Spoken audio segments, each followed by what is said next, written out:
And now, it's time for DJ Rocky's Secret Files.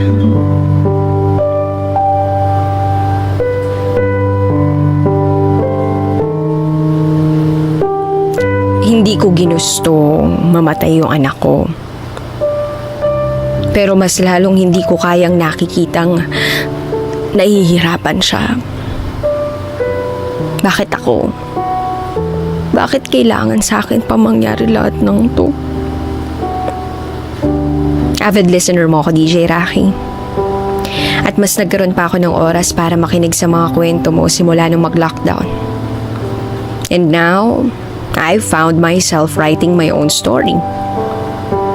Itago niyo ako sa pangalang Ashley. 20 years old, isang call center agent. And this is my secret file. 17 years old ako. Second year college nung mapilitan akong tumigil sa pag-aaral. Kasi nalaman ng pamilya ko na may boyfriend ako sa school. Pero wag niyo muna akong husgahan. Kasi kahit may boyfriend ako, I was a consistent dean's lister. Advance nga ako nag-aral eh. At nag-aral ako sa isang sikat na university sa Manila. Isa akong scholar. Rumaraket din ako habang nag-aaral. Nag-online selling ako ng mga leche flan at nag-tutor sa mga estudyante na nahihirapan sa math subjects nila. Kaya wala akong nakikitang mali sa pakikipagrelasyon ko. Maliban na lang sa religion ko. Kaya nung nalaman ng pamilya ko na may boyfriend ako, agad nila akong pinauwi sa probinsya. Isang araw nasa trabaho si Papa nang sumugod sa bahay yung mga tito ko sa side ng mama ko at pinagtulungan nila akong bugbugin. Galit na galit ako nun sa Papa ko kasi wala siyang ginawa nung nalaman niya yung nangyari. Takot kasi siya sa mga kamag-anak ni Mama. Matagal nang patay ang mama ko kaya papa ko yung nagpalaki sa amin nag-iisa kong kapatid na babae. Na-ospital ako matapos nila akong bugbugin kasi inatake ako ng asthma. At dahil minor ako at bakas sa katawan ko yung mga pasang tinamo ko sa nagawa ng mga tito ko, the doctor asked me privately kung bakit may mga pasa ako. I told him the truth. At pinasulat niya sa akin yung exact address namin para sa mga susunod na araw, merong DSWD staff na pupunta sa bahay namin. Gusto niya rin sana makuha yung phone number ko pero kinuha rin ng mga tito ko yung cellphone ko para tuluyan na akong mawalan ng connection sa boyfriend ko. Naghintay ako ng ilang araw pero walang dumating na taga DSWD. Pagka-uwi namin ng bahay, galing sa ospital, nakiusap ako sa papa ko noon na tatapusin ko na lang yung semester na to. Second sem na kasi noon. At 2 buwan na lang, matatapos na yung second year college. Ayaw sana akong payagan ng papa ko pero nagmatigas ako at pumasok pa rin ako kinabukasan. Nalaman ng boyfriend ko, si Edwin. At ng mga prof ko yung nangyari sa akin. Awang-awa sila. Pero nakiusap na lang ako na wag na silang makialam kasi ayoko nang mas lumala pa. Fast forward, natapos ko yung second year college at nagbakasyon na. Nag-iyakan pa kami ng mga klase ko nung last day kasi alam nila na hindi na nila ako makakasama next school year. At nagkatotoo nga. Supposed to be third year college na ako. Umasa ako na baka magbago isip ng papa ko na pag-aralin uli ako kasi sayang yung scholarship ko Pero nanindigan siyang wag akong pag-aralin. Naging tambay ako ng ilang buwan. Hindi ko malang na-experience magdebo kasi wala rin namang pupunta dahil pinagbawalan akong makipagkita sa kahit sinong kaibigan o kaklase ko. Ganun pa man, nabawi ko yung phone na kinuha sa akin ng mga tito ko. Pinareport ko as stolen yung phone, kaya hindi nila napakinabangan. Andun lahat ng mga importanteng files ko. Unti-unti, nagkaalabuan na rin kami ni Edwin. Ilang beses akong nakiusap na makipaghiwalay pero palagi siyang nagmamakaawa kasi hindi raw niya kayang mabuhay nang wala ako. Then, dumating na 18 years old na ako. Nag-decide akong mag-apply ng trabaho as a call center agent. Luckily, natanggap ako sa unang application ko. Excited ako noon, first job ko eh. Wala rin naman akong ginagawa sa bahay at malapit lang din sa amin yung workplace kaya pinayagan ako ng papa ko. Hindi na rin kami masyado nag-uusap ni Edwin kasi busy siya sa ACADS niya. First day ko sa trabaho, naging awkward yung feeling. Paano kasi? Ako yung pinakabata. At yung mga katrabaho ko karamihan may mga anak na. Malalayo yung agwat ng edad nila sa akin. So, feeling ko noong una hindi ko sila makaka-vibes. Ganoon pa man, pinakasamahan nila ako. Baby girl pa nga yung tawag nila sa akin kasi ako nga raw yung bunso. Nung nag-i-introduce yourself na kami sa training, may isang lalaking pumukaw ng atensyon ko. Itago natin siya sa pangalang Lucas. Matangkad, medyo chubby, pero may itsura. Siya lang kasi yung bukod tanging kaedad ko at masasabi kong marami kaming similarities. Tinutokso kami ng mga katrabaho namin. Sabi nga nila kung ako raw si baby girl, si Lucas naman ang baby boy. Hanggang sa iyo, naging magkaibigan kami. Alam niyang may boyfriend ako. Pero alam niya rin na wala na akong feeling sa boyfriend ko. At dahil na rin sa panunokso ng mga katrabaho ko, tuluyan na kaming na-fall sa isa't isa. Sobrang saya ko pagkasama ko siya. Kahit lagi kami nag-aasaran, para bang ang gaan-gaan ng loob ko sa kanya. Pero kahit alam naming mahal na mahal namin yung isa't isa, di pa rin kami umaamin kasi nga may boyfriend pa ako that time. So ginawa ko yung sa tingin ko ay tama. Nakipagkita ako kay Edwin at sinabi ko lahat-lahat. Alam naman niya even before na magkaibigan kami ni Lucas kasi naikukwento ko sa kanya si Lucas. Pero sa pagkakataong yun, inamin ko na rin na gusto ko yung kaibigan ko. Tuluyan na ako nakipag-break at pumayag naman siya. Agad ko yung ipinaalam kay Lucas. Umiyak ako kasi kahit papaano ay nakukonsensya akong nasaktan ko si Edwin. Lucas comforted me hanggang sa maging okay ako. Then eventually naging kami. Pinakilala niya ako sa side niya pero ayun, tanggap niya na hindi ko siya maipapakilala sa side ko dahil nga sa religion ko. Naging masaya yung relasyon namin ni Lucas kahit natago. Nakakakilig. Nakakatuwa. 19 years old nga lang ako nung mabuntis niya ako. Halos gumuho yung mundo ko noon. Natakot ako hindi para sa sarili ko kundi para sa mag-ama ko. Hindi ko na kasi kayang isipin kung ano pa yung pwedeng magawa ng pamilya ko sa aming tatlo pag nalaman nila. Pero yung takot na yun nawawala dahil kay Lucas. He makes sure na walang masamang mangyayari or he makes me feel safe. Pananagutan niya raw ako kahit anong mangyari. Then agad kami nagpa-check up at inalam niya yung kalagayan ng bata. 3 months na pala siya nung nasa tiyan ko.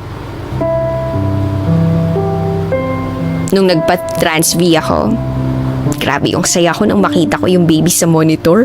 Parang isang tabletas lang. Pero pakiramdam ko sinakop niya yung buong puso ko. Tinago ko sa pamilya ko at sa mga katrabaho ko yung pagbubuntis ko. Kami lang ni Lucas at yung pamilya niya yung nakakaalam.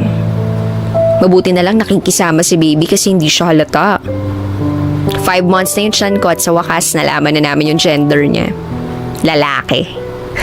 Natawa pa nga kami sa pagkakasabi nung nag-ultrasound sa akin.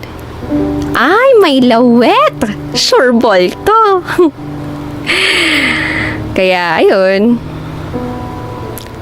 Pagkatapos sabihin niya yun, mas lalo pa akong kinabahan. Pero excited din. Ipinagtapat ko sa best friend ko yung kalagayan ko. At sabi niya, nahalata naman daw niya pero hinintay niya lang na ako yung magsabi sa kanya. Tinulungan niya ako kung paano ko sasabihin sa papa ko. Kinabukasan, nagkaroon na ako ng lakas ng loob na sabihin kay papa. Nag-iyakan kami noon. At pinaghanap niya ako ng bahay sa Manila kasi nakakahiya raw na may nabuntis sa pamilya namin nung wala pang asawa. Ang hindi nila alam, nagsasama na kami ni Lucas sa Maynila.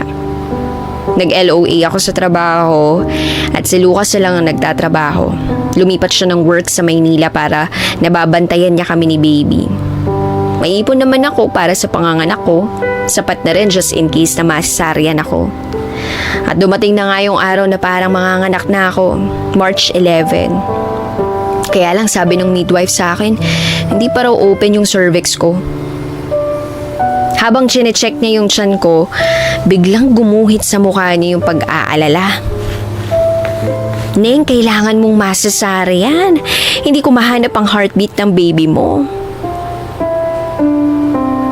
Isalain in lang ako nagpapa-check up kasi yun yung malapit sa bahay na inuupahan namin. Ay, saan mo ba gustong manganak? Kung sa public kasi kailangan mo pang pumila. Pero mura yun compared sa private. Dagdag pa nito. Hindi ako nagdalawang isip. Sumagot ako agad ng sa private na po kahit magkano ang gastos. Agad akong sinugod sa ospital. Kasama ko si Lucas noon. Bakas din naman sa mukha niya ang pag-aalala pero mas nangingibabaw ang excitement sa aming dalawa. Finally, natapos na ang operation ko. Nung inilipat na ako sa kwarto ko, nadatnan ko si Lucas na naghihintay doon. Nakita ko sa mga mata niya yung pag-iyak niya. Kumusta si baby? Tanong ko sa kanya. Kamukha mo. Sagot niya nang may ngiti sa labi. Mahal, sabi ni Doc, may problema raw kay baby. Medyo malaki yung ulo niya. Hindi man lang daw siya umiyak. Halos madurog yung puso ko nang sabihin yun ni Lucas sa akin. Oo, lumabas ang anak ko nang hindi man lang umiyak. Idiniretso siya ng NICU. Dahil hindi siya humihinga pero tumitibok pa naman daw yung puso niya. Meron din siyang kondisyon na tinatawag na mild hydrocephalus. Na kung saan ang ulo niya ay medyo mas malaki sa normal size na ulo ng bata. Hindi ko alam kung anong gagawin ko noon. Hindi pa ako makatayo kasi may epekto pa yung anesthesia na itinurok sa akin. Kinabukasan dumating sa ospital yung mama at kapatid ni Lucas sa si Jason. Mas nauna pa nilang makita yung baby ko. 24 hours nang naka-incubate si baby pero wala pa rin pagbabago. Sabi ng doktor, brain dead pa rin si baby. Nung araw na rin yun, unang beses kong nakita yung anak namin. Grabe yung iyak ko nang makita ko yung kalagayan niya. Ang daming nakakabit na tubo sa katawan niya. At tanging mga aparatos lang yung tumutulong sa kanyang paghinga. March 13, umaga nun, nung dalawin ako ng pedya ng baby ko, kinamusta niya ako at ipinagtapat niya sa akin ang lagay ng anak namin. Andun kaming lahat, si Lucas, ako, si Mama Pia at saka si Jason. Sabi ng doktor, malabo na raw makasurvive si baby. Ilang oras din daw siyang halos walang buhay sa tiyan ko bago ko pa siya nailabas. Mabuti na lang daw at naagapan kasi hindi ako nalason. Ang sabi niya, kung mabuhay man daw si baby, mahihirapan rin siya dahil sa kondisyon niya. Humagulgol kami dalawa ni Lucas nung marinig namin nung sinabi yun ng doktor. Ang sakit. Ang sakit-sakit. Sinabihan kami ni Doc na baka kailangan na raw naming mag-decide kung itutuloy pa namin o hindi. Lalo raw kasi lumalaki yung bills namin sa ospital pero hindi man lang nagpapakita ng progress yung bata. Eh wala naman akong pakialam sa pera. Kayang-kaya kong bayaran lahat ng gastusin, kumuha ng anak ko yung kapalit. Dumalaw uli kami ni Lucas para tingnan si baby. Umiyak na naman ako na umiyak at halos ikamatay ko yung itsura niya. Sabi ng mga nurse na nagbabantay sa kanya, usually raw pag may patient sila doon, within 24 hours nagkakaroon ng progress. Pero sa kalagayan ng baby ko, mahigit 48 hours na pero wala pa rin. Itinuro niya sa akin yung tubo na nakakabit sa ilong ni baby. Sabi ng nurse, nakikita niyo po ba yung tubong yan? Dapat po clear white po yung tumataloy dyan. Pero kay baby itim. Napakasakit makitang nahihirapan yung anak ko. 9 na buwan. 9 months ko siyang dinala sa sinapupunan ko. Kinakausap ko siya na sana lumaban siya, na sana kayanin niya para mabuo na kaming pamilya. Sabi ko, anak, ready na yung mga gamit mo sa bahay. Oh, ikaw na lang yung kulang. Hinihintay kita, anak. Nakatingin pa rin ako sa kanya nung nagsalita si Lucas. At sabi niya, mahal, kawawa siya. Mukhang hindi na niya kaya, mahal. Huwag na natin dyan pahirapan. Napaisip ako, naguguluhan. Baby pa lang siya eh. Hindi niya deserve na mahirapan ng ganun. Sana sa akin na lang nangyari yun. Sana ako na lang yung nahihirapan ng ganun. Gusto ko siyang hawakan at yakapin. Kaso hindi pwede. Hindi pwedeng pumasok sa loob. Tanging sa salamin ko lang nakikita yung anak ko. Sabi ko, baka pag nahawakan niya ako, baka gumalaw siya, baka mabuhay siya. Nag-usap kami ni Lucas, tinambang namin lahat. Sa uli, nakapag-desisyon na kami. At yun yung pinakamabigat na desisyong nagawa namin sa buong buhay namin. Yun ay ang palayain ng pinakamamahal naming anak. Nag-sign kami ng waiver na magpapatunay ng pagpayag namin na itigil ang life support niya.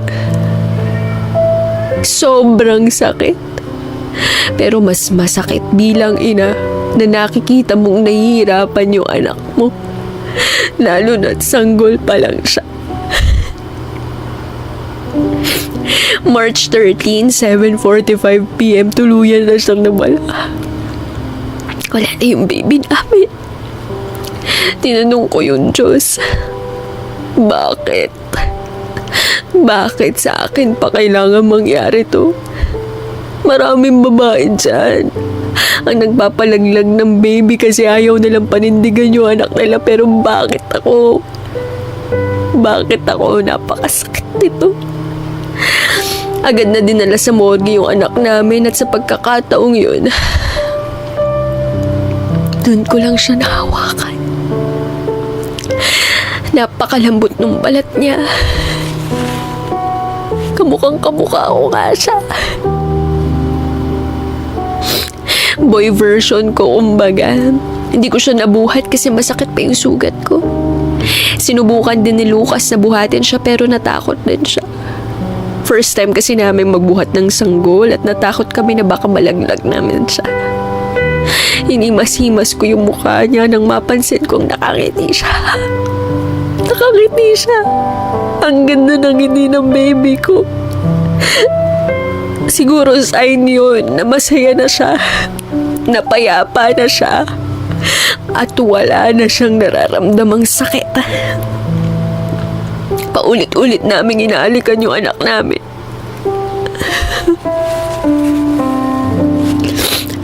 March 14, inilibing agad si baby at alam niya yung pinakamasakit. 20th birthday yun ni Lucas. Ang sakit. Nasa mismong kaarawan niya dapat sana magse-celebrate kami pero sa halip naglilibing kami ng anak namin. Iyak kami ng iyak. Halos mawalan ako ng malay sa sobrang sama ng loob ko. Pagkatapos ng libing, nagawa ko pa rin batiin si Lucas ng happy birthday.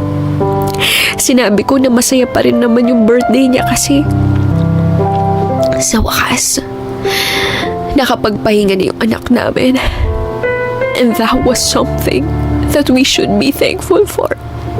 Masaya na siya sa piling ng Diyos. May guardian angel na kami. Sana maintindihan niyo. Hindi ko ginustong mamatay yung anak ko. Pero mas lalong hindi ko kayang nakikitang nahihirapan siya. Yun yung sa tingin ko na pinakatamang desisyon. Pinakamasakit pero yun yung pinakakinakailangan. Tanggap ko na may dahilan ng lahat.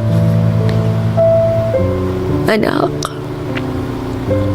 sana mapatawad mo kami kung naging ganun yung desisyon namin. Mahal na mahal ka namin ng daddy mo. Bantayan mo lang kami, ah. I love you. See you soon. Salamat sa pagbabasa at pakikinig. Muli, ako si Ashley at ito ang aking secret file.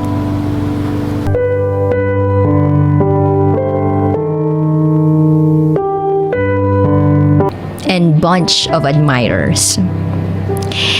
Except for one thing. I'm incapable of loving.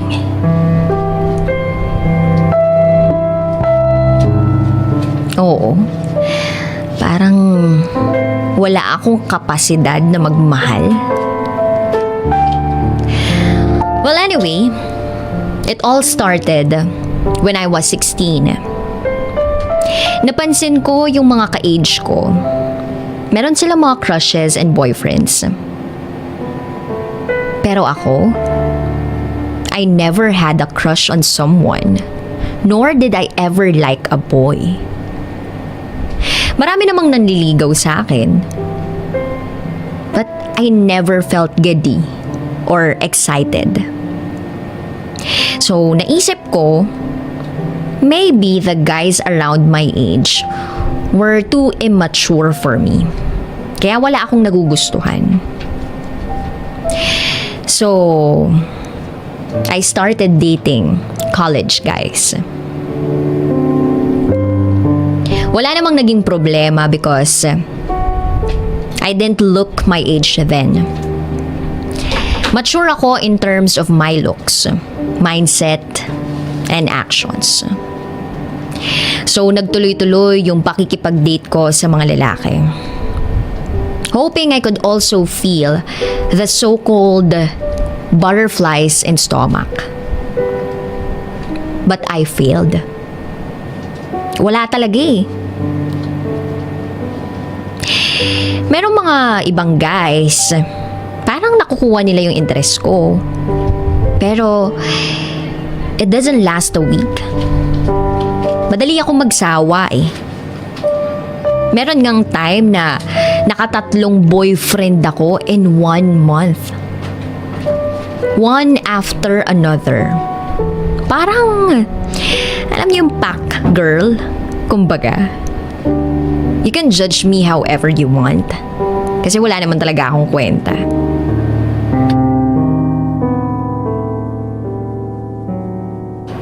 And then, there was this guy. Nakilala ko siya around February. Year 2016.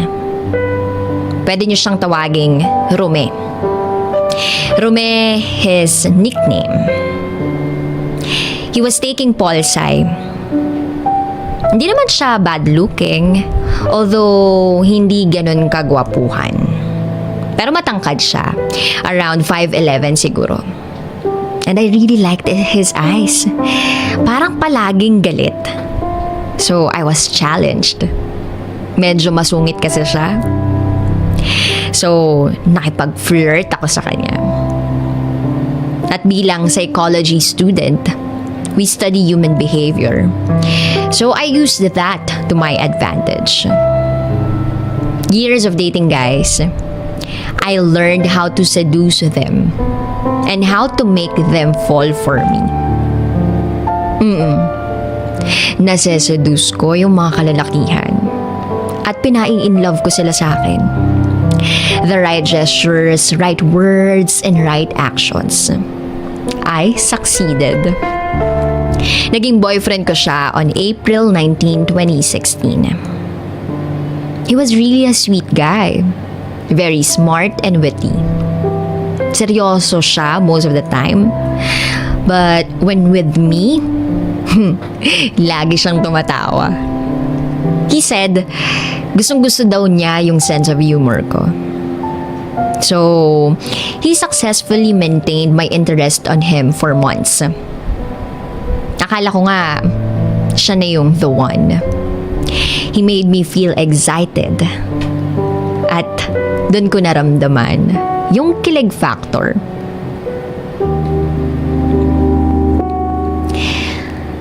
Kaya lang, my feelings did change and fade away. O siguro sa case ko lang, almost 6 months of dating him, unti-unting nawala yung excitement ko sa relasyon naming dalawa. He was enough. Alam ko sa sarili ko na walang problema sa kanya. Ako lang talaga that time, in-expect ko na nahihiwalayan niya ako, iiwan niya ako. But he didn't. He said, he really loved me. Kaya ako naman, naglaylo muna sa pakikipagkita sa ibang lalaki. Kasi nakaramdam ako na nagigilty ako. December 2016, bago magpasko, nalaman ko, buntis ako. Oo. December 2016, bago magpasko, nalaman kong buntis ako. 2 months. Sinong tatay? Rome was not the father. It was the guy I met in the bar. So, nung nalaman ko, sinabi ko kay Rome. Actually, nag-e-expect na ako na iwan niya ako. Kaya lang umiyak siya sa harap ko. And I saw how much pain I caused him. Pero parang nawala na rin ako ng pakiramdam. Sarili ko na lang yung inaalala ko. Kasi, paano ko ipagpapatuloy yung buhay ko habang buntis ako? Isang kahihiyan to sa pamilya ko. So, halos 1 linggo kong hindi nakita si Rome. Pero pumunta siya sa kondo ko nung New Year's Eve. He begged me to take him back. Sabi niya, hindi na uli siya mawawala. That he will take care of me and the baby. Pananagutan niya daw ako kahit hindi naman daw siya yung ama. Lahat ng yun tiniis niya nga lang. And then one time, sinadya kong magpadulas sa CR.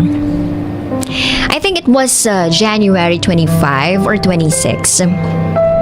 Nagising na lang ako na nasa ospital na ako. May bondage na ako sa ulo kasi tumama yung noo ko sa toilet.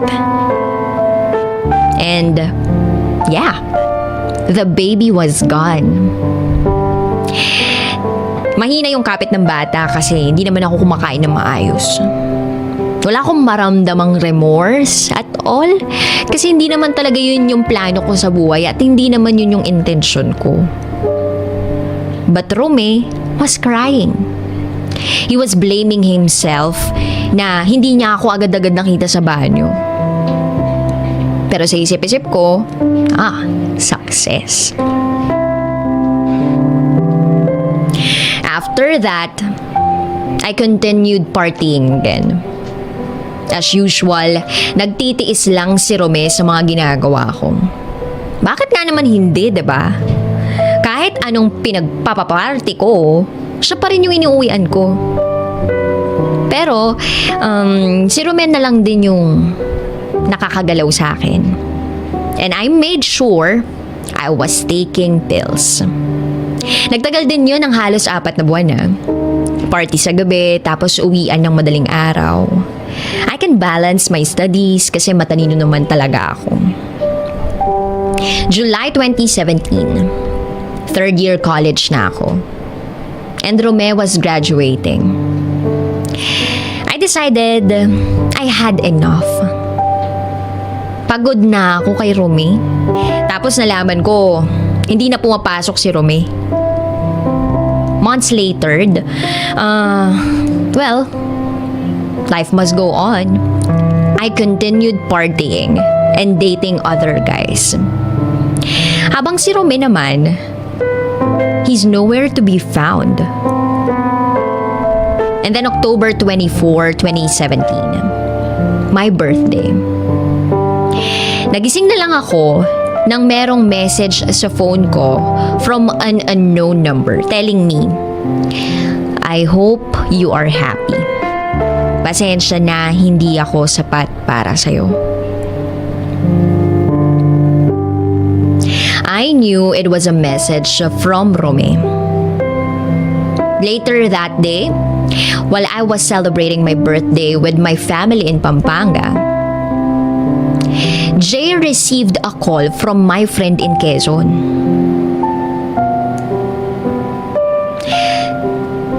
Ang sabi,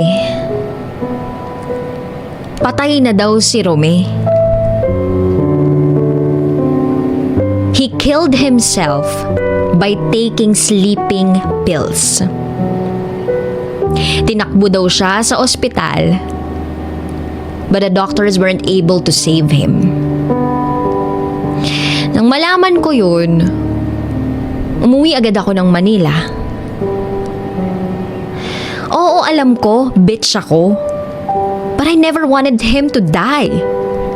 Hindi naman ako ganun kasama. And then kinabukasan, nung dumalaw ako sa bahay nila, I was really expecting na hindi ako papapasukin ng family. Break daw ako sa kanya.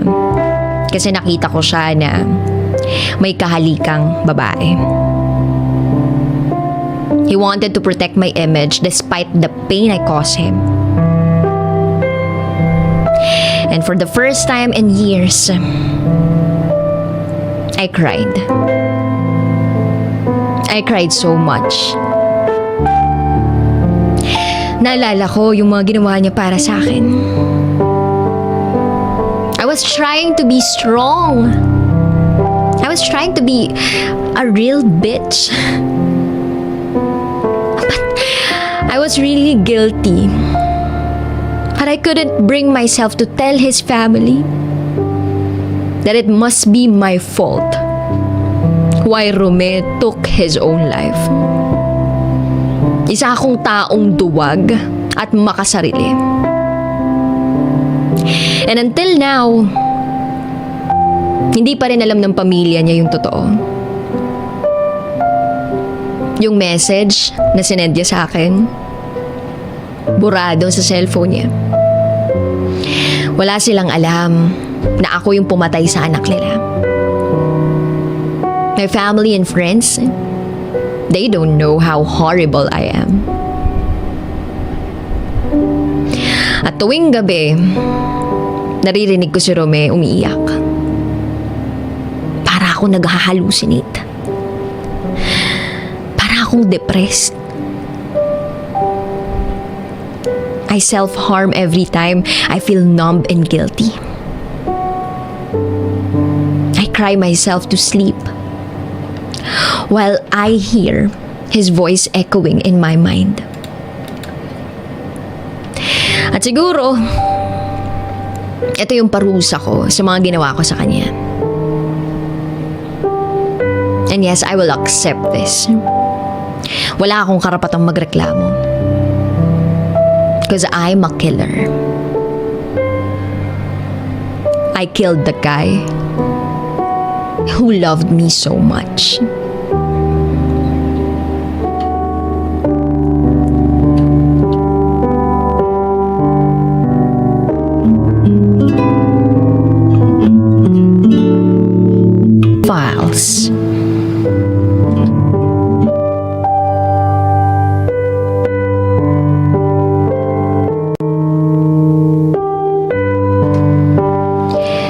Nahuli ko ang mister ko at kapatid ko na naghahalikan. Sa araw-araw na ginawa ng Diyos na nakikinig ako ng secret file, ay ni minsan hindi ko naisipang magsusulat o magpapadala din ako ng sarili kong kwento. Hanggang sa eto na nga, mabigat ang nararamdaman ko. At pakiramdam ko, isa ito sa mga paraan para gumaan kahit papaano ang bigat na dinadala ko. Itago niyo ako sa pangalang Teresa. 25 years old. Wala nang magulang. Sumakabilang buhay na. Kaya kaming dalawa ng kapatid ko, kami na lang magkasama sa buhay. Itago na lang natin sa pangalang Tony ang kapatid ko. 2 taon lang ang agwat ko sa kanya. Nag-working student ako para makatapos ng pag-aaral at para na rin mapag-aral ko si Tony.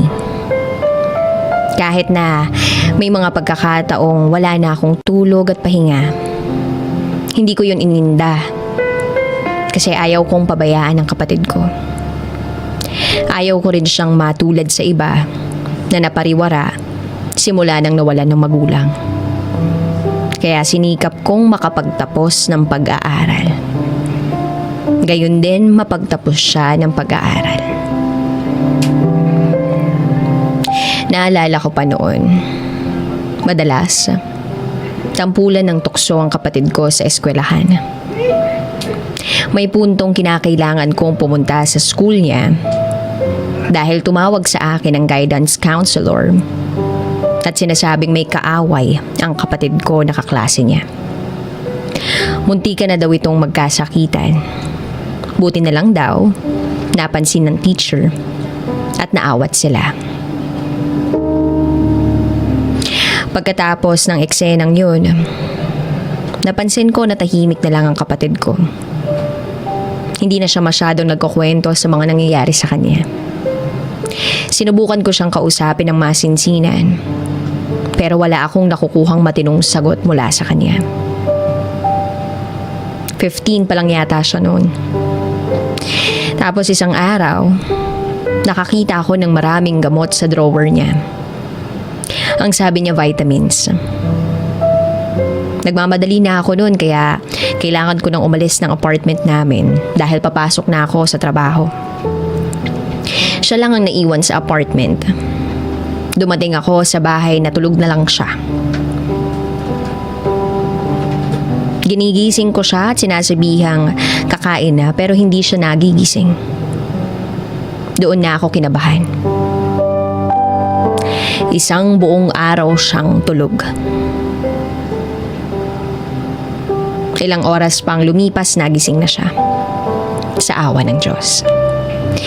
Isinugod ko siya at ipinacheck sa doktor. At ang sabi, kumonsulta daw kami sa psychiatrist dahil baka may depresyon ang kapatid ko. Hindi ko akalain na sa isang gabi lang o sa isang araw lang ay iinumin niya lahat ng 12 perasong gamot na iyon. Maraming nangyari noon. Napag-alaman ko sa mga session niya na depressed nga ang kapatid ko. Kasi nilalait siya sa eskwelahan. May itsura naman ang kapatid ko. Tahimik nga lang. Pero kapag nakagaanan mo na ng loob, kusa na itong dadaldal.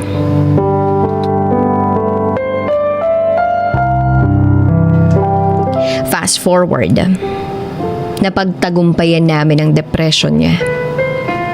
Nakaalalay ako sa kanya hanggang sa unti-unti naging masayahin siya. Meron na rin siyang nagiging mga kaibigan. Dumating na rin ang panahon na nagpakasal na ako sa aking 2-year boyfriend. At nung nagsama na kami ng mister ko sa bahay niya, isinama ko rin si Tony, ang kapatid ko. December 2018 nang ikasal kami ng aking mister. Wala na akong mahihiling pa sa asawa kong ito. Bukod sa gwapo at macho, responsableng lalaki. Marunong sa bahay, maayos sa gamit, madiskarte, malambing. At higit sa lahat, mapagmahal ang mister ko. Sa aming dalawa, siya ang mas partikular sa kalinisan ng bahay. Ultimo sa banyo, ayaw na ayaw niya na may nakikitang mga kung ano-anong dumi o nakasiksik na itim-itim sa tiles. Ganon siya kapartikular.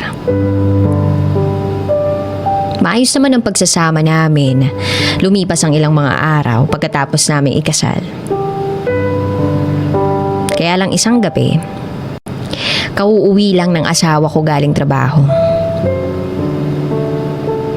Nagkunwari akong natutulog dahil gusto ko sanang magpa-cute o magpabebe sa kama. Nakabihis ako ng red lingerie. Nakabibili ko lamang sa mall. Halos 2 linggo na rin kaming walang bakbakan. At gustong gusto ko na rin magka-baby. Lalo na't may trabaho naman na si Tony ang aking kapatid. Alam ko rin naman na maging si mister ko ay gustong gusto na rin magkaanak. Kaya naman, ayun ako, nagtutulog-tulugan sa kama, nagpapakyut, kita ang kuyukot. Ultimo, singit-singitan. Bagong tabas at bagong ligo. Ready na para kay mister. Nagtutulog-tulugan lang ako. Pero gising ang diwa ko. Pero mas lalong nagising ang diwa ko nang makaamoy ako ng pambabaeng amoy. Para bang pabangong powdery and flowery. Hindi ako nagkakamali. Pambabae ang pabango.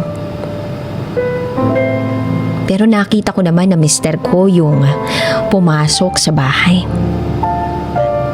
Napaisip ako at nagtaka. Gumagawa kaya ang mister ko ng kalokohan? Sa 2 taon naming pagsasama, never ko naman siyang nakitang malapit sa mga babae. Maraming lumalapit sa kanya kasi pogi siya. By the way, kaopisina ko ang mister ko noon. Pero ngayon hindi na para iwas issue.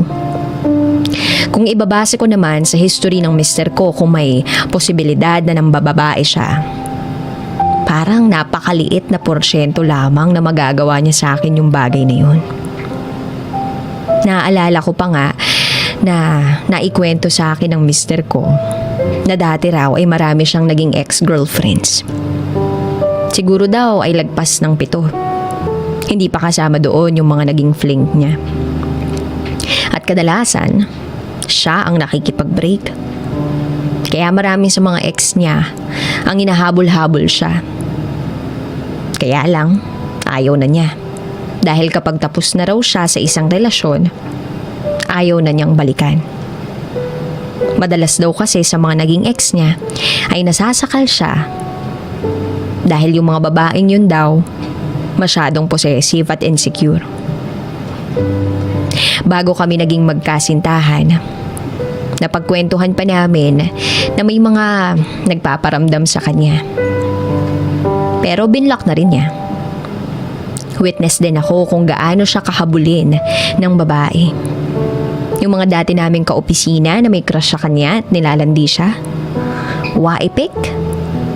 May isang beses pa nga na witness ko na yung babae talaga dinalhan siya ng pagkain. At parang fiesta. Ang dami. Una niya akong tinext noon na saluhan ko daw siya.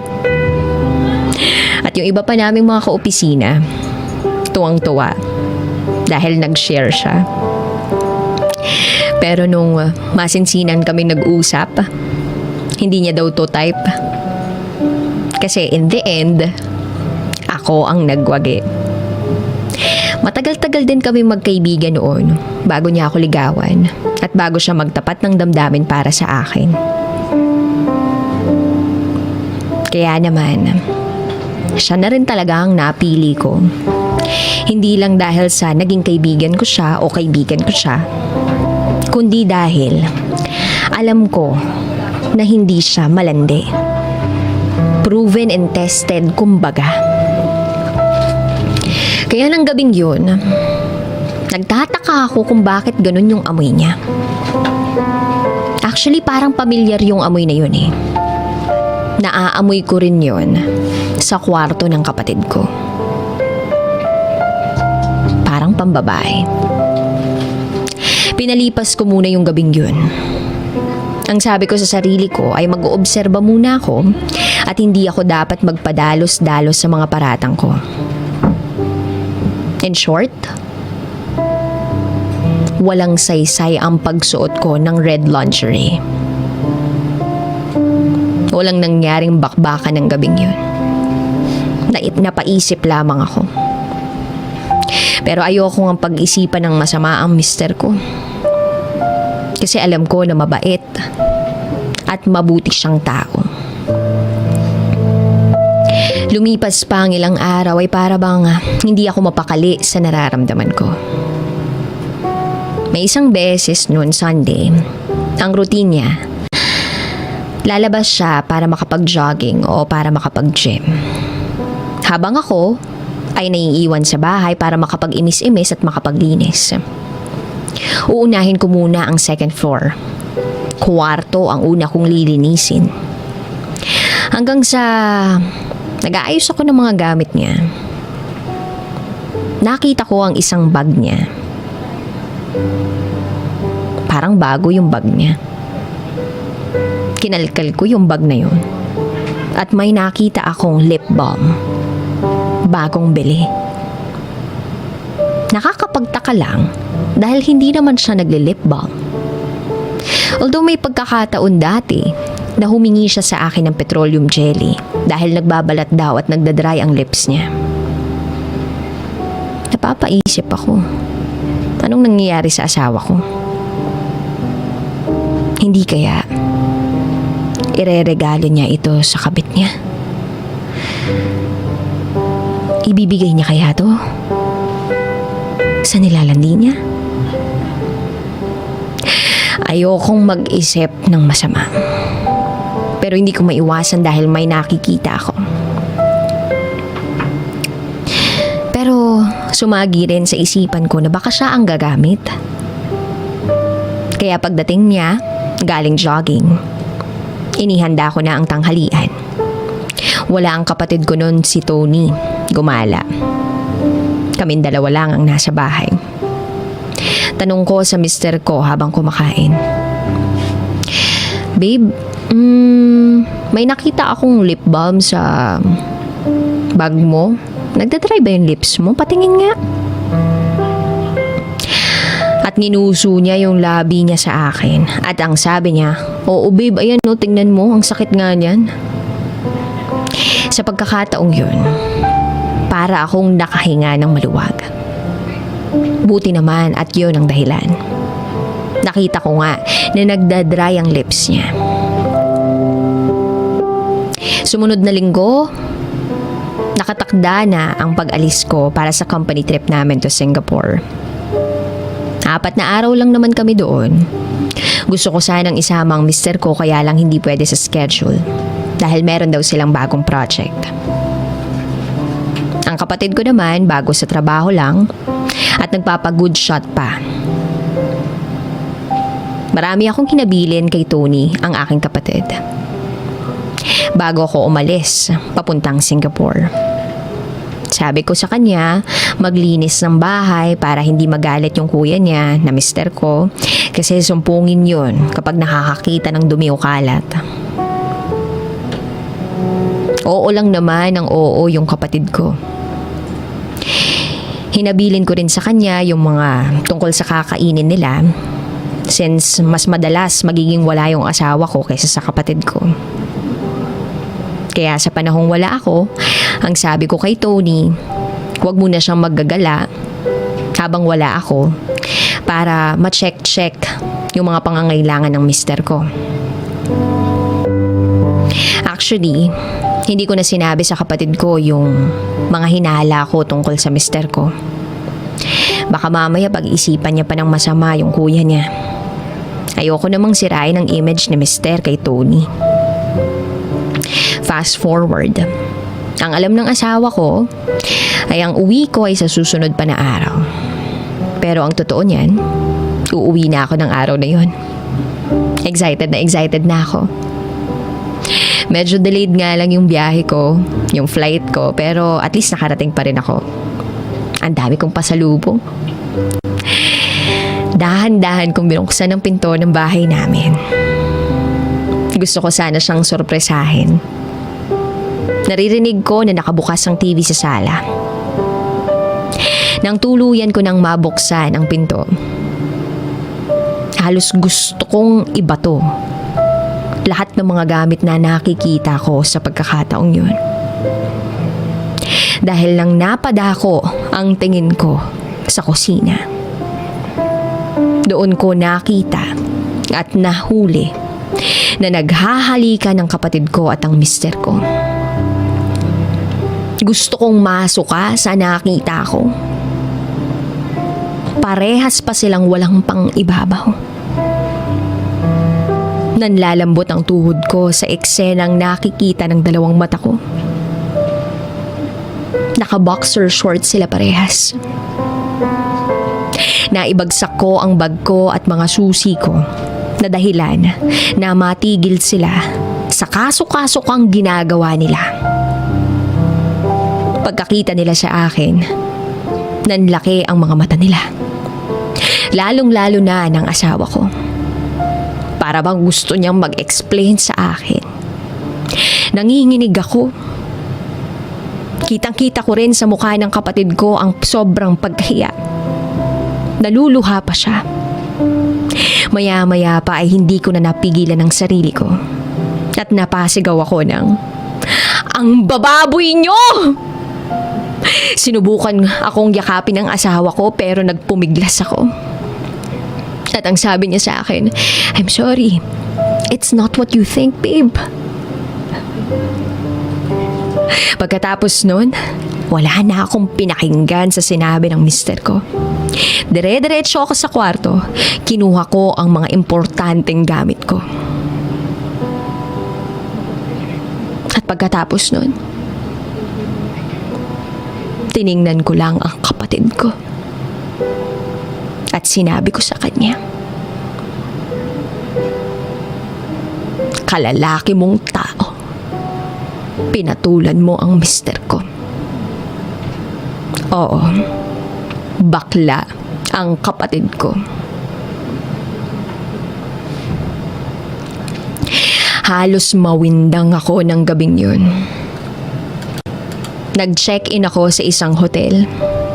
Lumipas pa ang ilang araw, ay humanap na ako ng apartment ko. Hinayaan ko ang kapatid ko at mister ko sa kanilang buhay. Hindi ko alam kung paano napunta ang mga buhay namin sa ganong sitwasyon. Kaya pala napapansin ko na gabi-gabing nawawala sa kama ang asawa ko.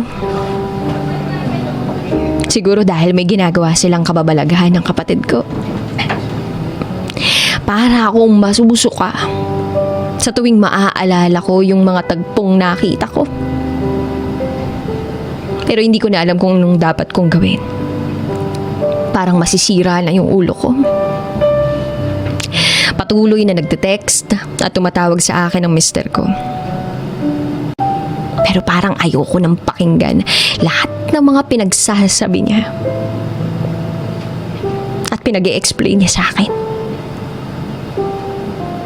Ang kapatid ko naman nag-text lang sa akin na, "I'm sorry, ate." Hindi ko na alam kung anong gagawin ko ngayon. Natatakot akong masira Lahat. Lahat sa buhay ko. Ayokong pagalitan yung kapatid ko. Kasi baka magtangka na naman siyang magpakamatay uli.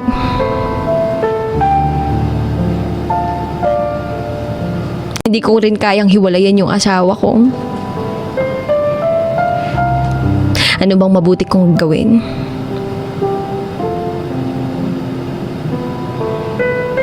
Sana matulungan niyo ako.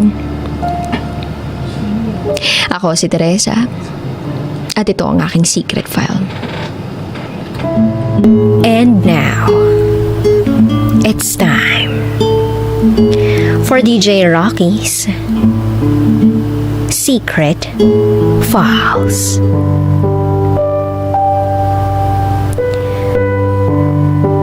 Natalo ako sa sarap ng naramdaman ko. Nakipag-sex ako sa katrabaho kong may asawa na.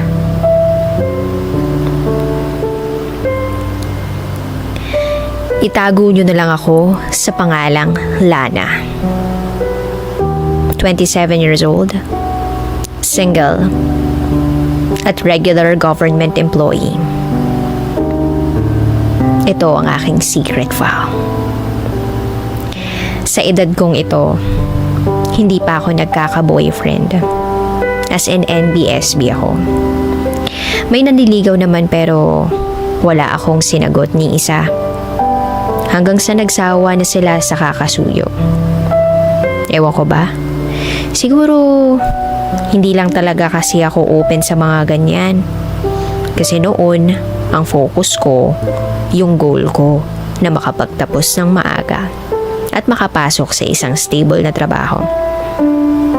And yes, nakapagtapos ako sa kolehiyo sa edad na 18. At nakapagtrabaho ako sa pribadong kumpanya at the age of 19.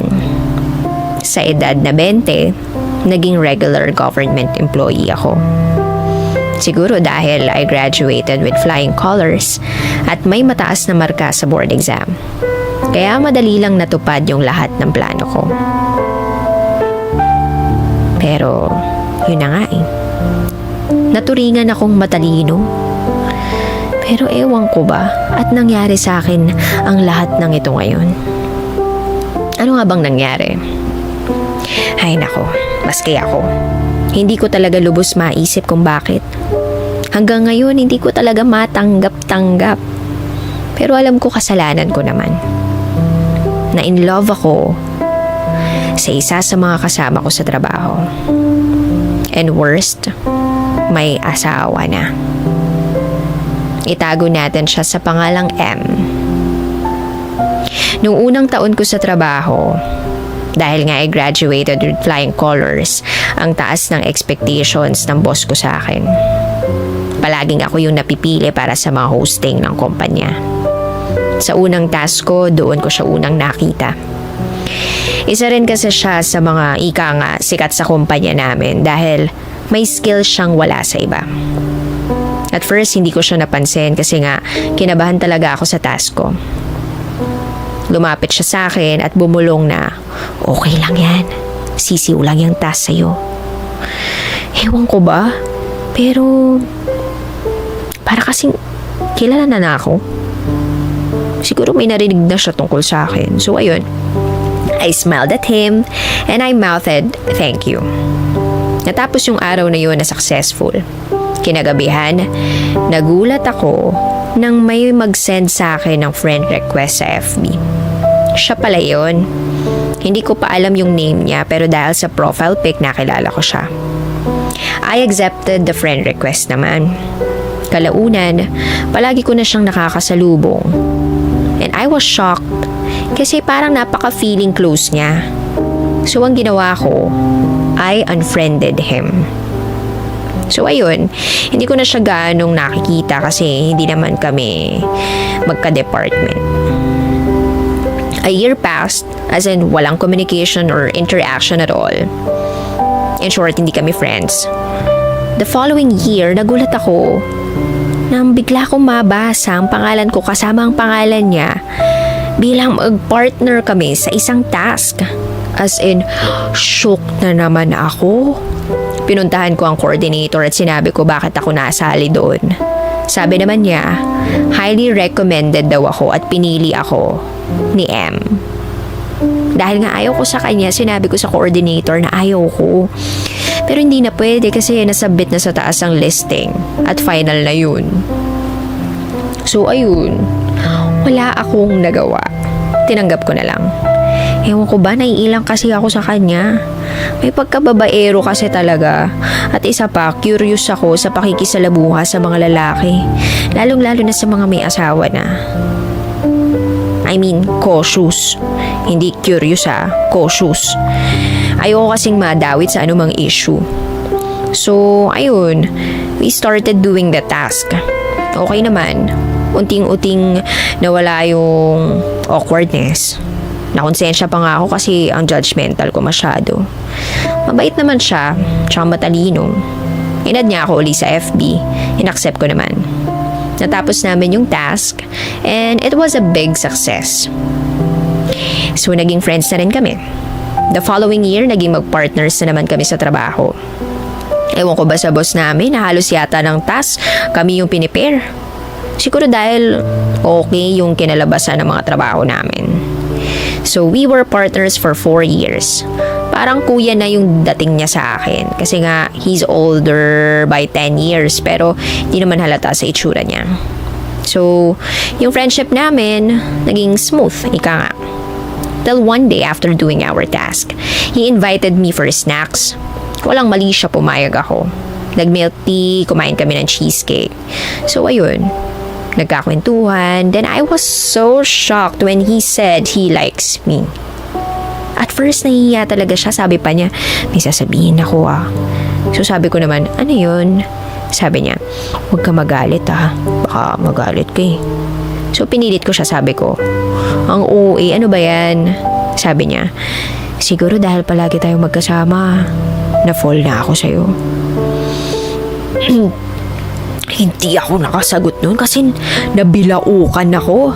As in, shocked ako. I was speechless for almost 2 minutes. Saka ko lang siya pinagtawanan. Tinitingan niya ako habang tumatawa. Sabi ko, joke yan. Sabi niya, hindi ako nagjo-joke. Parati kita naiisip at nakakaiyaman. Napapanaginipan kang hinahalikan ko. Doon na ako naging seryoso. I told him, stop what you are feeling. And about your dream, it will never happen. Mula noon, hindi ko na siya pinansin. Hello, ayaw kong maging kabit. Diring-diri nga ako sa salitang yun eh. And I know, kinasusuklaman ng lahat ang mga kabit. So he messaged me in FB. I ignored all of his messages. I changed my number, as in cut lahat ng communications. Back to being strangers, pero hindi ko pinapahalata sa iba. So ayun, thank goodness, peaceful naman yung buhay ko. But I was played by fate kasi may isang project na ibinigay sa amin na naman. As in, napaka-awkward. Gusto ko mag-back out pero ayaw ng boss. Wala akong nagawa.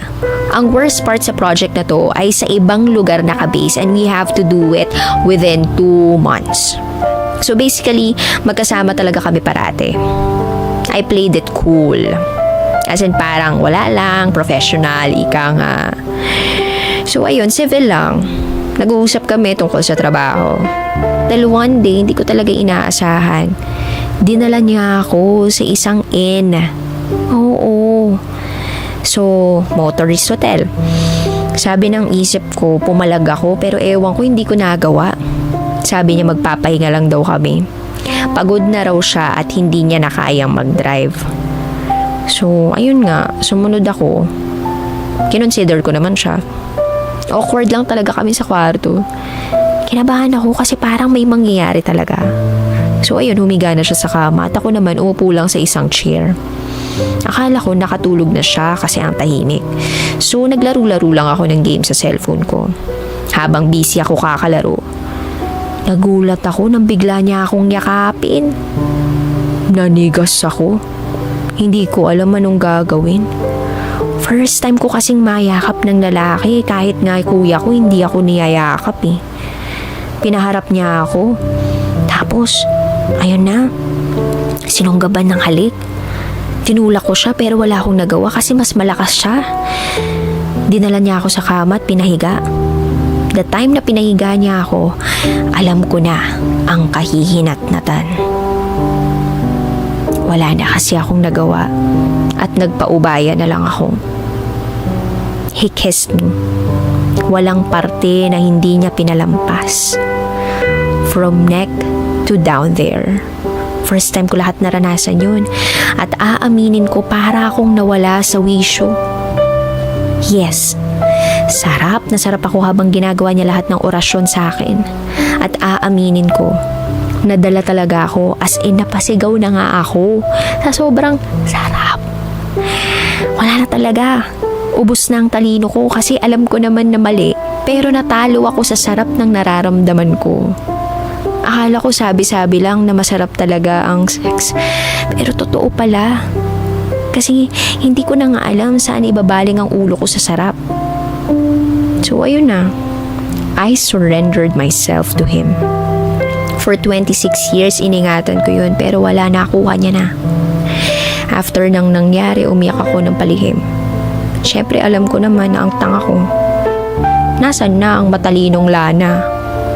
After nang nangyari sa amin, mas naging sweet siya sa akin. As in, parang asawa yung turing niya. Napaka-caring, napaka-sweet, napaka-mapagmahal. So, ayun, sabi ko sa sarili ko, enough na ang katangahan. It was a mistake, nadala lang ako. Pero hindi ko inakala na ang pagkakamali ay naulit. Wala akong nagawa. Tinanggap ko na talaga na tanga ako. Siguro tama ang sabi nila na once tasted, always wanted. Naulit pa yun ang naulit hanggang sa napagtanto ko sa sarili ko na nahulog na pala ako sa kanya. Noon, diring-diri ako sa mga kabit. Hindi ko inaakalang magiging isa ako sa kanila. As of now, I don't know how to get out from this mess. I am distant to him at work pero palihim kaming nagkikita. I know I'm stupid pero wala eh. I love him. Sana balang araw may tumanggap pa sa akin. Muli, ako si Lana. At ito, ang aking secret vow. Dear Uncle Dagon. And Tita Tanya Chinita. Feel good morning, Colentits. At sa lahat ng lady guards katulad ko. Tawagin nyo na lang po akong Jane. Single at may boyfriend ako na single as in wala pong asawa. Pero may boyfriend ako for 2 years na ang pangalan ay walaan nyo. Ang daming lalaki. Yun nga eh, madami. Pipo po. Pipo. Asawa ni? Pipa. Pipa Pig. Okay, last na. Umalis po ako ng Zamboanga City dahil gusto ko nga makapagtrabaho sa isang cruise ship. Kaso, kailangan pala ng experience kaya pansamantala, naging lady guard po ako sa isang warehouse dito sa Malolos, Bulacan. Makakuha lang ako ng 2 years experience ay pwede na ako mag-apply sa cruise ship. Sa awa ng Diyos, 3 buwan na lang po at magdadalawang taon na ako. At dito na nga nagsimulang tumagas Ang mga katas ng aking nakalipas.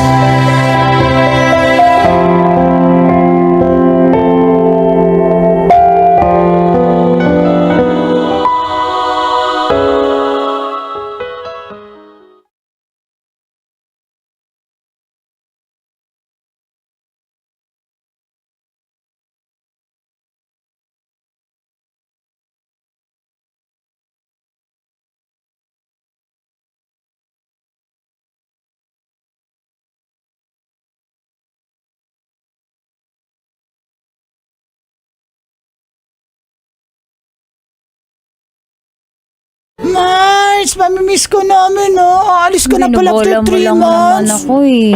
Hindi Ano mo binabola, mamimiss diba, eh. Charm? Mamimiss natin siya. Kaya nga, mamimiss ka namin. Diba, Joy?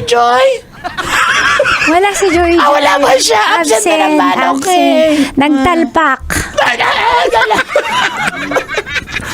Pero totoo. Oo nga, mamimiss ka namin dito, Jane.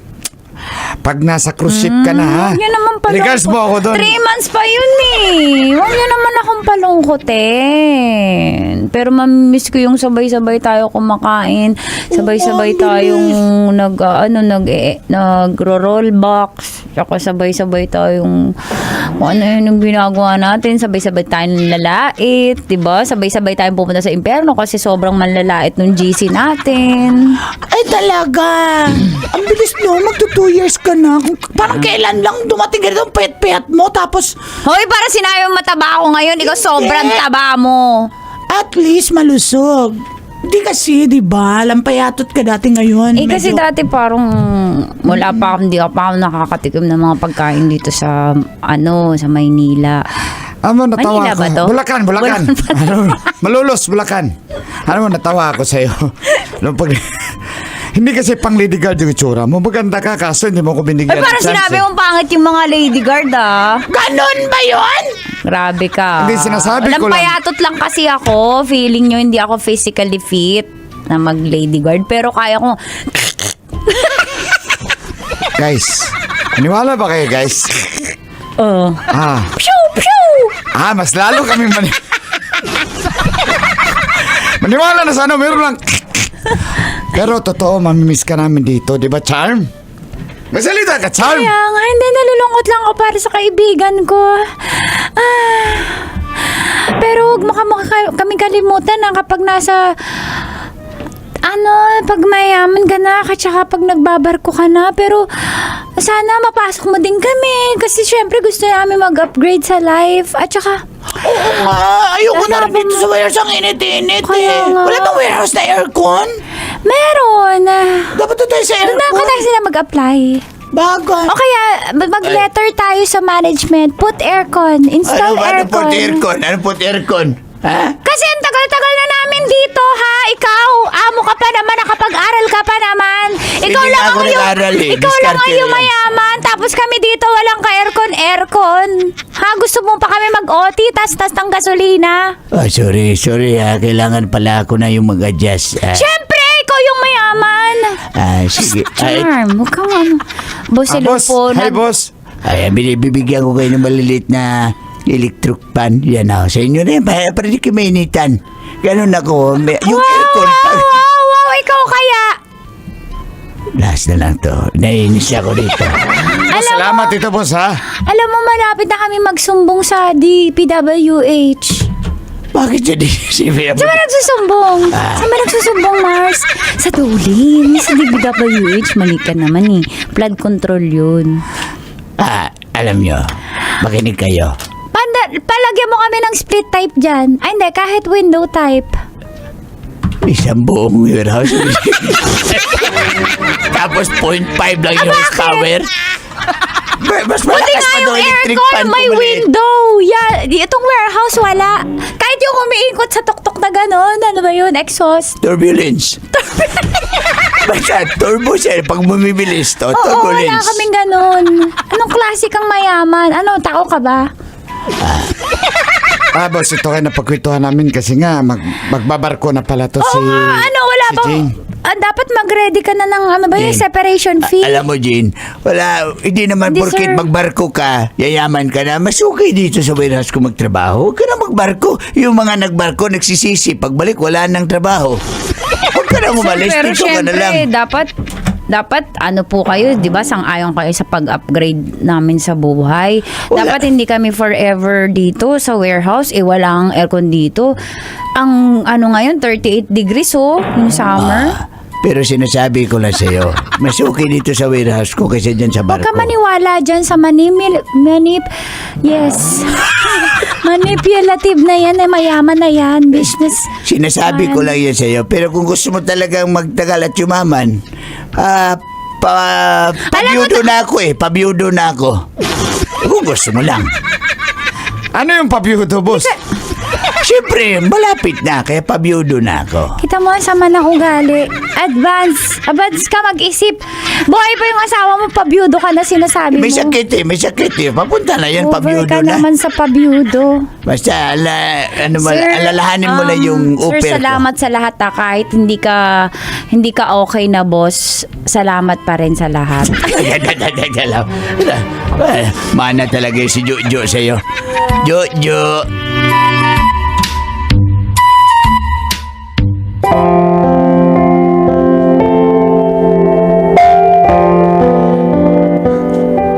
Call and Tits, wala pa ako naging problema sa trabaho. Kaso nga lang, hindi talaga sapat yung sinasahod ko. Kaya, itutuloy ko talaga yung pangarap ko na mag-cruise ship. Ganon din po kasi ang ginawa ng isa kong kaibigan at siya ang nag-alok sa akin ng trabaho sa barko. Kahit nagsimula ako sa housekeeping, basta importante, andun na ako. Kaso, sinorpresa po ako ng boyfriend kong si Pipo from Zamboanga.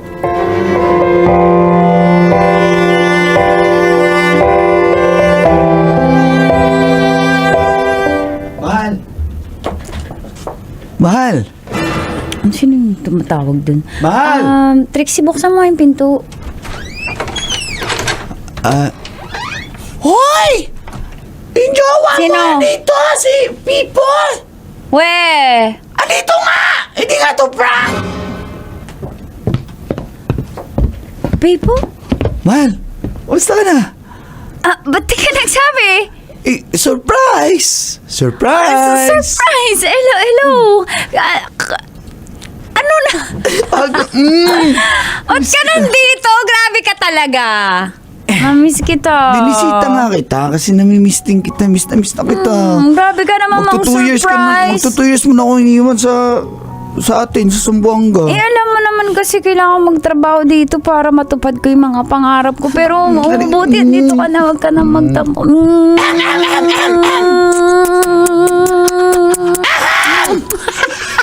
Ang ingay mo, Trixie. M ka ng M. Wala ka nang ubo. Naiingit lang ako dito. Bibili muna ako ng yelo. Oo, tagalan mo bumili dun sa 7... Pakaigat Tagalan mo bumili sa may 7-Eleven Vito Cruz, ha? Doon ka bumili sa... Pag 7-Eleven sa Star City, doon. Oo, tapos pag wala doon, meron pa naman 7-Eleven sa may sa may Mambog Bacoor. Wow, taga From Malolos. Bulacan. Alam na, ano bang gagawin nyo? Kasi ba't ang tagal kong mawala? Kailangan makakuha ka ng Huggy Star na yellow, na ice. Sige, hanap ako. Kailangan Bye, Huggy Tito. Star. Okay. Tagalan mo, Wala bang pasalubong alis ang buhangga dyan? Mars, tapos, maghanap ka ng... Yan, para kayo. Ayan. Malong para sa'yo. Lakad na, umalis ka na. Wow! Igat na igat! Ay, nako, sige. Mista. Uy, nagkalaman ka na. Mas okay yung katawan mo Pangit. ngayon. Mas okay nga eh. Tsaka medyo pumuti Yung ka mga dito. type mo baka may iba kang natatype. Ikaw nga yung pinuntahan ko. Yan na naman tayo eh. Bakit ka kinigilig? Dahil nandyan ka. Wow. Ganon yun. Sinasabi ko sa'yo, mahal. Pag ikaw may iba ka doon na. Ano may iba? Kaya nga ako nandito. Hindi mo ba ako namimiss? Umalis na si Trixie. Ay, oo nga. Umalis na pala. Game? Game natin. Mabilis na. Kaso, hindi ako nakabili. Nang ano? Medyas. Okay lang? Labas. Sa labas lang. Tingnan natin. Makaya. Ay, wala nang practice to eh. Alam mo naman. Weh. Wala nga! Sige na eh. Sige ka na.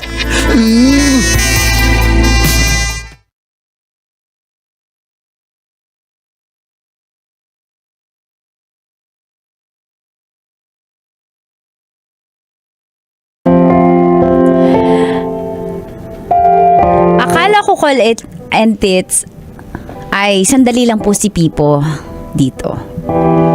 Tapos babalik na siya sa Zamboanga kasi namimiss niya lang ako. Yung pala, kaya siya lumuwas kasi gusto niya na rin magtrabaho sa Maynila. Dati ko pa po siyang inaaya pero ayaw niya. Tapos ngayong plano ko ng mag-cruise ship, etong nangyayari.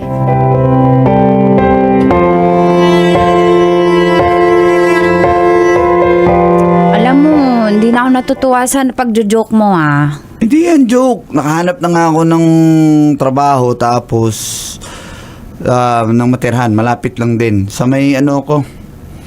Sa may... Talaga dito ka na for good? Oh, bakit? O basta... Sa may Valenzuela. O basta in 2 months, baka sasampa na ako. Iiwan mo ako? Kaya nga ako lumipat ng Maynila dito sa Nagjo-joke ka? Bulacan Nagjo-joke ka? Anong nagjo-joke? Sino bang pinunta ko dito? Sinabi ko bang magpunta ka dito? Tutuloy Dati ko. mo pa yung sinasabi sa akin Hindi lang ako makadecide agad-agad. Ngayong nag-decide na ako, nakadesisyon ako, sige na nga, sundan na nga kita dito. Dito na ako, tapos, Andito ka tapos, tuloy ang buhay, tuloy yung pangarap ko. Diyos ko naman, Pipo. Okay naman yung trabaho mo di ba? Pipo, Wala hindi. namang problema. Alam mo na gusto kaya ako nag-lady guard para ma-ladder ko yon papunta sa pangarap ko. Ganito. Alam mo, ang pangit ng pinagtatalunan natin ha. Di- Parang sinasakal mo ko hindi ako nagagandahan. Teka lang. Una sa lahat, ipaalala ko sa'yo, ikaw yung may gusto na dito ako, di ba? Natagalan lang ako mag-decide. Ngayon nandito na, ako yung nananakal. Ano yun? Bakit kasi pinipigilan mo ako magbarko? Pangarap ko yun. Ha? Bakit parang ayaw mo akong umangat sa buhay? Ayaw mo, parang mabigat sa loob mo na abutin ko yung pangarap ko? Pangarap ko yun. Sana hindi ka na lang nagpunta dito. Ano? Oo, kasi pinipigilan mo ako sa plano ko. Hindi naman pangit yung plano ko sa buhay Sinasabi ko bang pangit? Ikaw lang dami mong satsat Ikaw maraming satsat. Bigla ka nagde-decision para sa akin. Sino ka ba? Boyfriend mo ako? Boyfriend pa lang. Parang asawa. Gusto mo mapakasal na tayo Basta dito lang tayo. Lalong ayoko! Pinipigilan mo nga ako ngayon Mag-boyfriend pa lang tayo. Ano pa pag nag-asawa? Ayoko ang umalis ka na kasi tignan mo, halos 2 taon tayo hindi nagsama. Ang hirap ng long distance. Tas ngayon magbabarko ka, mas lalo mahirap. Ilang taon nga? 2 years, 3 years ka na naman mawawala. Ayoko na ng ganun. Ikaw lang ang panalo dyan sa sinasabi mo. Ikaw talaga? lang, ikaw may gusto niyan. Para Okay, ikaw, may mamili ka jowa na lang. ka, para may mabebembang ka. Yung bibig mo talaga, no? Wow! Alam mo yan yung habol ko sa'yo? Hindi yan yung habol ko sa'yo. Kaya nga dito kasi mahal kita at namimiss na kita. Gusto lang kita pag-asawa. O di ikaw lang, makasarili ka. Para sa'yo lang yung gusto mo. Sarili, sino bang aalis? Ako, bakit Oh. para sa pangarap ko yun? Ha? Ano? Para sa akin lang ba yun? Para may panlamon tayo. So anong gusto mong mangyari? O di ganito na lang, mamili ka. Ano? Barko o ako? Mamili ka. Bakit napunta sa ganyan? Hindi, mamili ka. Para hindi na kita guguluhin. Alam mo, napaka-narcissist mo. Sabihin mo kung gusto Minamanipula mo ako. sabihin mo na. Di Marco! See, lumabas din. Talaga! Punta-punta ka dito, papipiliin mo ako. Kapal na mukha mo O sige. Sana, hindi mo pagsisisihan yan. Hindi talaga! Wow!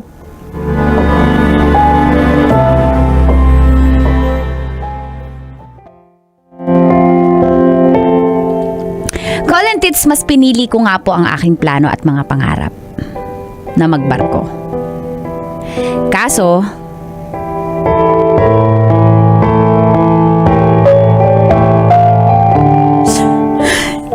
teka lang. Alam na ba yan, ha? Alam na ba yan ng pipo na yon? Ako, hindi ko alam kung sasabihin ko kasi matutuwa yung Diyos ko magse-celebrate yun. Paano ba ito, Mars? Tulungan mo ako. Pero wala akong tulong kakaisip. Stress na. Tinulungan na kita nung una. Alam mo ba saan ako bumili sa Bacoor? Ako bumili ng yelo. Hinanap ko yung... Mars, sorry. O, tas lumabas ngayon. Paano to, Mars? Sigurado na nakailang PT ka na. Wala, positive talaga. Buntis talaga ako ito. Paano ba to? 2 buwan na to siguro. Ano ba to? Ay, sabihin mo yun sa tatay na yun. Sa tatay na bata. Isipin ko muna. Paano yung mga harap ko? Yung plano ko? Punta kasi ng punta dito eh. Wow, ikaw, kung hindi mo ako pinabili ng yelo na malayo. Hindi sana, hindi na nabuo. Mars naman eh, kailangan ko ng karamay ngayon eh. O ano ang gagawin ko? Yung kaigat na mo. Igat mangod ka ba? Mars, Ano ka kay... Dito, Jojo ko. Ano, Yun na lang yan si Jojo! Sabihin mo na lang sa kanya. Oh. Ay, isipin ko muna, Mars. Isipin ko. Sorry, pero pag-isipin ko.